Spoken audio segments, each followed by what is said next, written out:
गुलाब के पौधे को किंग ऑफ ऑल फ्लावर्स या फिर क्वीन ऑफ ऑल फ्लावर्स कहा जाता है। गुलाब की दुनिया में 150 तरह की स्पीशीज़ मौजूद हैं, जिनमें से 1000 से ज़्यादा इसकी हाइब्रिड स्पीशीज़ मौजूद हैं। गुलाब अपने रंग रूप और खुशबू की वजह से सबसे मुनफरिद है और अपनी एक अलग पहचान रखता है। एक अंदाजे के मुताबिक आज से 5000 साल पहले गुलाब चाइना में लगाया गया। दुनिया का सबसे पुराना और सबसे खूबसूरत फूल, जी हाँ, गुलाब की ही बात की जा रही है। आज हम कवर करेंगे गुलाब के फूल को और इसकी टिप्स एंड केयर के बारे में बात करेंगे। वीडियो शुरू करने से पहले मैं मुख्तसरन इसकी तारीफ़ और हिस्ट्री बताता चलूँ। ये 5000 साल पहले कल्टीवेट किया गया। इसकी खूबसूरती, खुशबू और रंग रूप पे बात करें तो पता चलता है कि ये कई मुल्कों में नेशनल फ्लावर की हैसियत रखता है। ये सिग्नेचर ऑफ लव है। ये परफ्यूम बनाने में इस्तेमाल होता है और पुराने वक्तों में इससे मेडिसिन तैयार की जाती थी। गुलाब की बेमिसाल खुशबू और खूबसूरत रंग को कौन पसंद नहीं करता। वक्त ज़ाया किए बगैर चलते हैं वीडियो की तरफ और इसकी टिप्स एंड केयर के बारे में बात करते हैं। लाइफ स्पैन की हम बात करते हैं। गुलाब का लाइफ स्पैन कितना होता है? यूजुअली गुलाब के पौधे का लाइफ स्पैन 10 साल होता है, लेकिन अगर आप इसकी प्रॉपर केयर करते हैं, इसकी फीडिंग प्रॉपर करते हैं, इसको खाद डालते हैं, इसको पानी प्रॉपर डालते हैं, इसकी डाइट का ख्याल रखते हैं, इसके न्यूट्रिएंट्स का ख्याल रखते हैं, इसकी कटिंग शटिंग प्रूनिंग शूनिंग करते हैं और इसके स्प्रे और मेडिसिन का ख्याल रखते हैं, तो ये 50 साल तक भी सर्वाइव करता है। और अगर इसकी हाइट की बात करें तो ये 50 फुट तक भी ऊंचा और लंबा हो सकता है, लेकिन डिपेंड करता है कि आपने इसको सॉइल किस तरह की दी है, इसका ख्याल रखें एंड वाइस वर्सा। हम वीडियो शुरू करते हैं बगैर किसी डिले के और वीडियो को सेगमेंट्स में डिवाइड किया है मैंने। सबसे पहले हम बात करते हैं वाटरिंग की कि गुलाब के पौधे को आपने वाटरिंग करनी किस तरह से है। वाटरिंग के मामले में ये पौधा कोई इतना कॉन्शियस नहीं है। ये ज़्यादा पानी भी सर्वाइव कर जाता है और कम पानी पे भी सर्वाइव कर जाता है, लेकिन आप कोशिश करें कि पानी इतना दें जितना ये ऑब्जॉर्व कर सके और इसकी मिट्टी 1 से 2-3 दिनों में ड्राई हो जाए। गर्मियों और सर्दियों के अंदर आपको कुछ ख्याल रखना पड़ेगा, लेकिन अगर आप ख्याल नहीं भी रखेंगे तो ये पौधा मरेगा नहीं। गर्मियों के अंदर आप इसको कोशिश करें कि इसकी सतह हल्की सी गीली रहे, इसकी सतह सूखे ना। जिस तरह से आपको ये नज़र आ रहा है, इसको मैंने प्लास्टिक के पॉट में लगाया हुआ है और इसकी सतह थोड़ी सी आपको गीली भी नज़र आ रही होगी। ये मिट्टी मेरे हाथ के साथ लग रही है। और सर्दियों के अंदर आप इसको इसी तनासब के साथ पानी दे सकते हैं, यानी इसकी सॉइल हल्की सी गीली रहे।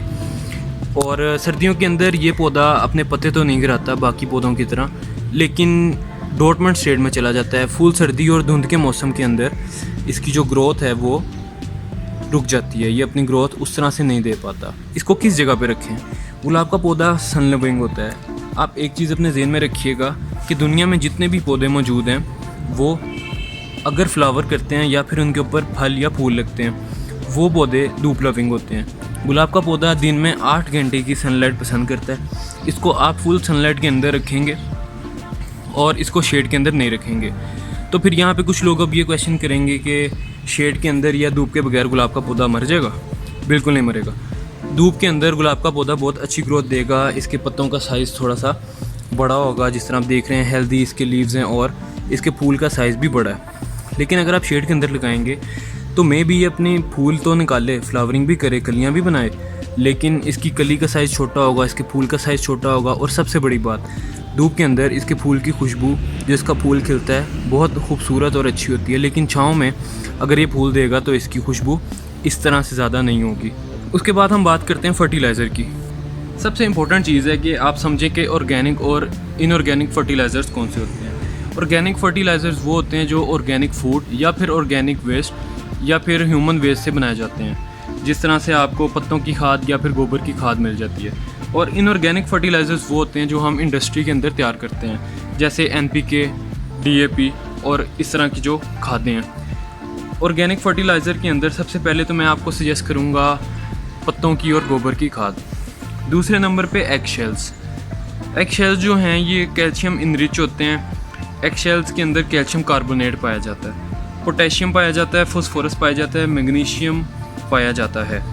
और इसके अलावा अगर आपकी सॉइल एसिडिक है और बहुत ज़्यादा एसिडिक है, उसको ये मॉडरेट करने में हेल्प आउट करता है। इसके बाद मैं आपको सजेस्ट करूँगा Epsom salt. Epsom salt basically हमारे पास मिक्सचर होता है, एक सॉल्ट ऐसा होता है जो कि हम पौधों को यूज़ करवा सकते हैं और ये पौधों के लिए बेनिफिशियल भी है।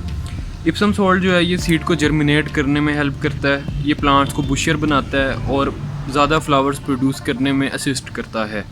ये क्लोरोफिल की प्रोडक्शन को भी इन्हांस करता है, जो कि पौधों के ऊपर आपको ग्रीन कलर नज़र आ रहा होता है पत्तों के ऊपर, ये ड्यू टू क्लोरोफिल है, ये क्लोरोफिल बना रहे होते हैं पौधे। और ये इसको इंक्रीज़ करता है, असिस्ट करता है। और जो आपके पेस्ट हैं, जितने पेस्ट और इंसेक्ट्स हैं, इनको ये डेटर करता है, यानी इनको अवे रखता है पौधों से। ये मिट्टी के अंदर मैग्नीशियम और सल्फ़र के कंटेंट को होल्ड करने की कैपेसिटी पैदा करता है। इसके अलावा जो मैं आपको चीज़ ज़रूर सजेस्ट करूँगा वो है बनाना पील्स, जो कि केले के छिलके हैं। केले के छिलके पोटेशियम इनरिच होते हैं, इनके अंदर 42% जो है वो पोटेशियम होता है। यानी कि ऑर्गेनिक फर्टिलाइज़र्स के अंदर जो हम कंसंट्रेशन यूज़ करते हैं नाइट्रोजन, फास्फोरस और पोटेशियम की, ये अपने अंदर बहुत ज़्यादा पोटेशियम भी रखता है। और आप ये ट्राई ज़रूर करें, आपके पौधों पे एक बहुत अच्छा असर डालेगा। ये बहुत अच्छा ऑर्गेनिक फर्टिलाइज़र है। उसके बाद चौथे नंबर पे हम डिस्कस करेंगे स्प्रे। अगर आप अपने पौधों को बीमारियों से बचाना चाहते हैं और चाहते हैं कि इनको कोई बीमारी ना लगे, और बाज़ औक़ात पौधों पे ऐसी बीमारी भी लग जाती है कि पौधे अपनी ग्रोथ बहुत हल्की कर देते हैं। और कुछ पौधे ऐसे हैं जो बज़ाहिरी तौर पे जिन पे कोई कीड़ा नहीं लगा होता या फिर उनको कोई बीमारी हमें नज़र नहीं आ रही होती, लेकिन किसी इंसेक्टिसाइड या पेस्टिसाइड की वजह से उनकी ग्रोथ नहीं हो रही होती, तो उस केस में स्प्रे बहुत ज़रूरी है। स्प्रे भी आपके पास दो तरह के हैं, एक ऑर्गेनिक और एक इनऑर्गेनिक। नर्सरी से आपको जो स्प्रे मिलता है वो इनऑर्गेनिक होता है, वो फैक्ट्री के अंदर और इंडस्ट्री में तैयार होता है। उसको तैयार करने का मैंने तरीका आपको डिटेल में बताया है। अगर आपने वो वीडियो नहीं देखी तो ऊपर राइट कॉर्नर पे आप क्लिक कर सकते हैं। उसके बाद आपको जो नीम ऑयल है वो आपको इजीली दराज से मिल जाएगा या फिर ऑनलाइन स्टोर से आप परचेज़ कर सकते हैं।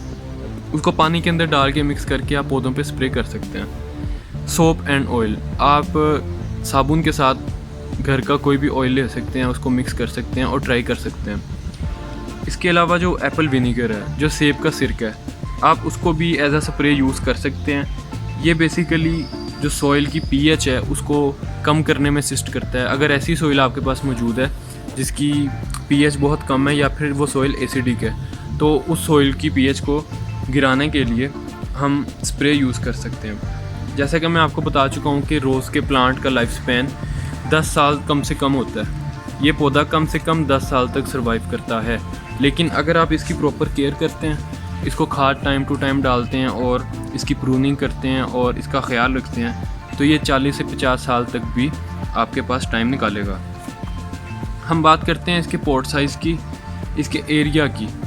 आप इसको कौन से पॉट में डालेंगे, कौन से पॉट में अच्छी ग्रोथ देगा, मिट्टी का पॉट होगा इस तरह का जो आपको नज़र आ रहा है, या फिर प्लास्टिक का पॉट होगा। तो मैं आपको बताऊं कि मैंने इससे पहले ये वाला गुलाब का पौधा जो आपको नज़र आ रहा है, इसको मैंने मिट्टी के पॉट में डाला था, लेकिन जब से मैंने इसको प्लास्टिक के पॉट में शिफ्ट किया है, इसकी मिट्टी बहुत देर से सूखती है अब। और ये प्लांट क्योंकि थोड़ी सी मिस सॉइल, थोड़ी सी गीली सॉइल पसंद करता है, तो इसलिए इसमें ही अच्छी ग्रोथ दे रहा है और अपनी नई ब्रांचेस भी निकाल रहा है। ये मेरा अपना एक्सपीरियंस है, आपका अपना एक्सपीरियंस भी हो सकता है, लेकिन आप इसको एक अच्छा एरिया ज़रूर प्रोवाइड करें। अगर आपने इसको छोटे पॉट में लगाया है तो मैं आपको रिकमेंड करूँगा कि आप इसका पॉट साइज़ बढ़ाएं और इसकी टाइम टू टाइम गोडी करें। हर पौधे को, तकरीबन हर पौधे को गोडी की ज़रूरत होती है। बाज़ औक़ात हमारे पौधे की जड़ें थोड़ी सी गीली रह जाती हैं, जो उनके साथ मिट्टी होती है वो सूखती नहीं है, तो आपको वेंटिलेशन प्रोवाइड करनी पड़ती है। तो आप इसकी टाइम टू टाइम गोडी भी करें। प्लास्टिक के पॉट के साथ एक्सपेरिमेंट मेरा अच्छा रहा है और प्लास्टिक के पॉट में गुलाब के पौधे ने मुझे अच्छी ग्रोथ दी है। तो आप बड़े एरिया के साथ अगर आप प्लास्टिक की पॉट प्रोवाइड करेंगे तो आप भी इसके रिज़ल्ट्स देखेंगे। इसके बाद हम बात करेंगे propagation methods of rose plant कि हम रोज़ प्लांट को मल्टीप्लाई किस तरह कर सकते हैं, इसको प्रोपोगेट किस तरह कर सकते हैं, इसको 1 से 2 और 2 से 4 और 4 से 8 पौधे इसके किस तरह बना सकते हैं। तो इसके 3 प्रोपोगेशन मेथड्स हैं। उनमें से सबसे ज़्यादा मशहूर जो मेथड है, जो लोग सबसे ज़्यादा यूज़ करते हैं, वो है स्टेम कटिंग। इसकी कटिंग्स हम लगाते हैं, इसकी हम कलमें लगाते हैं। इसकी कलम सर्दी के मौसम में लगाई जाती है और ये कलम से बहुत जल्दी ग्रो करता है। 4 से 6 इंच की इसकी कलम हम लेते हैं और उसको ज़मीन के अंदर, मिट्टी के अंदर लगा देते हैं और वो अपनी रूटिंग और शूटिंग स्टार्ट कर देती है। सर्दी के अंदर हम इसकी कलम लगाते हैं और कलम लगाने का तरीका ये होता है कि हम कलम लगा के कोशिश करते हैं कि उसके ऊपर धुंध ना पड़े, या तो उसको पॉलीथीन बैग से या फिर बोतल से या फिर शेड के नीचे रख देते हैं, कवर कर देते हैं, ताकि धुंध की वजह से उसकी जो शूटिंग है वो रुके ना। जिस तरह से आपको ये शूट नज़र आ रही है, ये एक स्टेम नज़र आ रही है आपको, हम इतनी 4 से 6 इंच की स्टेम ले लेते हैं। 4 से 6 इंच की स्टेम को हम मिट्टी के अंदर लगा देते हैं और उसके बाद वो आधे से 1 माह में अपनी रूटिंग और शूटिंग स्टार्ट कर देती है। दूसरा इसका मेथड है ग्राफ्टिंग का। रोज़ हमारे पास पाकिस्तान में 2 तरह के बहुत ज़्यादा बिकते भी हैं और लगाए भी जाते हैं। एक देसी गुलाब है और दूसरा इंग्लिश गुलाब है।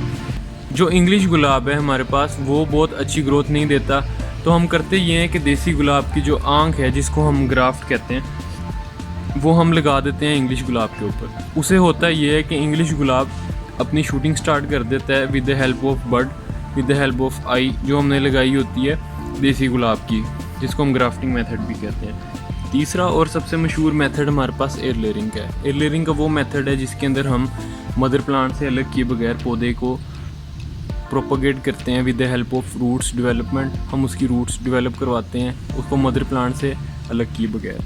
हम इनकी डिमॉन्स्ट्रेशन भी देखेंगे सर्दियों में और आने वाले वक्त के साथ इसकी कटिंग्स भी लगाएंगे, एयर लेयरिंग भी करेंगे। और अब हम बात करेंगे कि आप अपने रोज़ के प्लांट को बुशियर किस तरह बना सकते हैं। आपके प्लांट को बुशियर बनाने में ज़्यादा से ज़्यादा फूल आपको अगर चाहिए, या आप अपने प्लांट को एक बुशियर लुक देना चाहते हैं, तो इसमें सबसे इम्पोर्टेंट है रोल ऑफ प्रूनिंग। प्रूनिंग का बहुत इंपॉर्टेंट रोल है इसमें। प्रूनिंग करती ये है कि नई ग्रोथ को असिस्ट करती है और जो पुराने लीव्स हैं वो भी रिमूव हो जाते हैं, पुराने पार्ट्स भी रिमूव हो जाते हैं प्लांट के, और स्ट्रेस रिमूव करती है प्लांट के ऊपर से। जब एक फूल बन के टूटता है, जिस तरह ये फूल है, ये चंद दिनों बाद गिर जाएगा, तो इसका ये जो आपको सीड्स नज़र आ रहे हैं यहाँ पे, जिसकी मदद से जो है आपके पास परिंदे पॉलिनेशन भी करते हैं, ये गिर जाएंगे जब फूल, तो ये अपना सीड पॉड बनाने लग जाएगा। सीड पॉड की डेवलपमेंट के दौरान पौधा बहुत ज़्यादा स्ट्रेस और एनर्जी कंज्यूम करता है इस पॉइंट पे। तो जब ये फूल गिर जाएगा, हम इसको यहाँ से काट देंगे ताकि यहाँ से और इसके नीचे वाले पॉइंट से नई शूटिंग स्टार्ट हो जाए। तो प्रूनिंग के बारे में मैंने आपको पहले भी 1-2 वीडियो में डिमॉन्स्ट्रेशन दी थी, और गुलाब के केस में मैं आपको फिर बता देता हूँ। आपने एक कटर ले लेना है जो आपको करीब की किसी भी नर्सरी से या फिर हार्डवेयर की शॉप से आराम से मिल जाएगा, और आपने जब आपके झड़ जाएँ, गिर जाएँ, शेड हो जाएँ, आपने नीचे से थोड़े से 1-2 इंच नीचे से इसको कट दे देना है, और कुछ दिन बाद आप देखेंगे कि नीचे से नई शूटिंग स्टार्ट हो जाएगी। तो प्रूनिंग की तरफ चलते हैं, मैं आपको डिमॉन्स्ट्रेट करता हूँ कि प्रूनिंग आपने गुलाब के केस में किस तरह करनी है, और चंद दिनों बाद जब ये अपनी नई शूटिंग स्टार्ट भी करेगा, तब मैं आपको इसके रिज़ल्ट्स भी दिखाऊंगा। तो चलें चलते हैं प्रूनिंग की तरफ, मैं आपको डिमॉन्स्ट्रेशन देता हूँ प्रूनिंग कैसे करनी है, और चंद दिनों के बाद जब प्रूनिंग के रिज़ल्ट्स आएंगे, नई शूटिंग स्टार्ट होगी, तो मैं आपको वो भी वीडियो दिखाऊंगा। जी, प्रूनिंग आप देख चुके हैं, बहुत ही सिंपल है। प्रूनिंग आपको करते रहनी चाहिए टाइम के साथ साथ। आपका पौधा अपनी स्ट्रेस रिलीज़ करता है, पौधा हेल्दी होता है, बुशियर होता है और एक अच्छी लुक देता है। होप्स हो कि आपको कुछ ना कुछ सीखने को मिला होगा इस वीडियो से। और गुलाब के साथ तो मेरा बहुत अच्छा एक्सपीरियंस है, बहुत टाइम से मेरे पास गुलाब मौजूद हैं, और जब से मैं गार्डनिंग कर रहा हूँ मेरा ये फेवरेट पौधा है, और हर एक का ही फेवरेट है, किसको गुलाब पसंद नहीं होगा। तो कोशिश तो मैंने ये की थी कि सब पॉइंट्स कवर करूँ इस वीडियो में, और कोई पॉइंट अगर स्किप हो गया हो तो उसके लिए मैं अलग से एक नई वीडियो बना दूँगा। आपकी अगर कोई क्यूरी हो, कोई क्वेश्चन हो, तो आप कमेंट सेक्शन में ज़रूर पूछें, मैं अपनी फुर्सत में आपको ज़रूर रिस्पॉन्ड करूँगा, रिप्लाई ज़रूर दूँगा। अपना बहुत ख्याल रखें, आपसे मुलाकात होगी एक नई वीडियो में एक नए टॉपिक के साथ। तब तक के लिए अल्लाह हाफ़िज़।